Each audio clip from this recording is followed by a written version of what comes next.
पण बाई काव ह्या पोरी शिकल्या कशापासून शिकल्या? पिक्चर पाहतात, टीव्ही पाहतात, हे पाहूनच शिकतात त्या. पिक्चर पासून? पिक्चर पाहतात, टीव्ही पाहतात, ते पाहून शिकल्या का? चांगली गोष्ट आहे मग. म्हणजे तुम्हाला टीव्ही आहे काय? काय म्हणाला? त्या बाईला क्षयरोग आहे. आता आपण खेडेगावात या आधुनिक पद्धतीचं काय? टीव्ही, रेडिओ, व्हिडिओ, चक्रम हो, बावलट हो, व्हिडिओ. खेडेगावातली माणसं आपल्याला काय माहिती? आतमध्ये असतोय टीव्ही आणि वर असतोय नुसतं दांडतो. काय म्हणाला? काय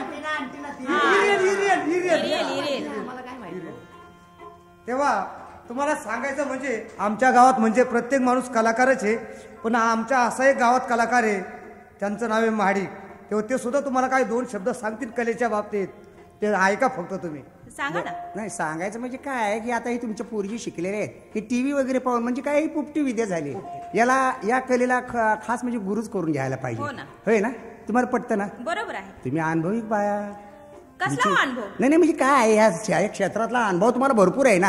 आता तुमचा विचार आहे का त्या बाईचा गुरु व्हायचं? तसं नाही रे बाबा, शिक्षण मिळायला पाहिजे. म्हणजे आईपासून किंवा वडिलापासून शिक्षण मिळत असतं की आपल्या पोराला कुठेतरी शाळेत टाकावा, कुठेतरी गाण्याचा क्लास द्यावा, कुठेतरी एखादं काहीतरी शिकवावं. पुरींची लग्न वगैरे झालेत का? नाही हो, लग्न केली. नवरा मुलगा तसं मिळत नाही ना त्यांना. त्यांना म्हणा कॉलेज कुमार आलाय. कोण? शिक्षण फार झालंय. MBC कॉलेज कुमार आहेत ते. रस्त्यावर डांबर टाकायला होते. काय तिकडून एक अचानक फटफटी आली, जेव्हा डांबरचा डबा उडवलाय तसा त्यांच्या तोंडावर पडलाय. अरे मग आडवा कॉलेज कुमार आहेस का तू? कॉलेज मध्ये जाणार आहे आता. कॉलेजच्या मागे घर आहे, जातीनं कुंभार आहे. म्हणजे पुरींचं लग्न झालं नाही? नाही झालं अजून. का बरं? का लग्न केलं नाही? लग्न का केलं नाही? पण अजून माझंच लग्न नाही झालं तर मुलीचं कसं होणार? मोठा घराणा. आता हा मोठा घराणा झाला का?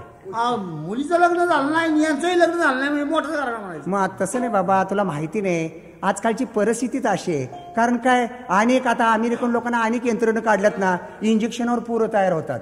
हा, अरे लग्न करायची काय जोर नाही, नवऱ्याचा मार खात बसायची काय आवश्यकताच नाही. कारण अशी परिस्थिती नाही. त्या अंदाजे बाईने आता जे केलं असेल तर मला वाटतं काहीतरी इंजेक्शनचा वापर करूनच मुलींना जन्म दिला असेल नाही का? हा, इंजेक्शनचा वापर केलाय आणि त्यातून मी लव्ह मॅरेज केलेला आहे. हो, त्या बाईनं लवून केले.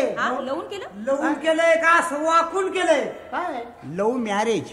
मी खेडेगाव जाऊन मला बोलतोय. अरे म्हणजे लव्ह मॅरेज कशाला म्हणतात की बाबा आता मांडव घालायचा नाही, लोकांना आमंत्रण द्यायचं नाही, जेवणाच्या पंक्ती पाडायच्या नाही, तेव्हा लव्ह मॅरेज. ते सांगतो तुम्हाला. आता या जमान्याचं वारं कसं चाललेलं सांगतो.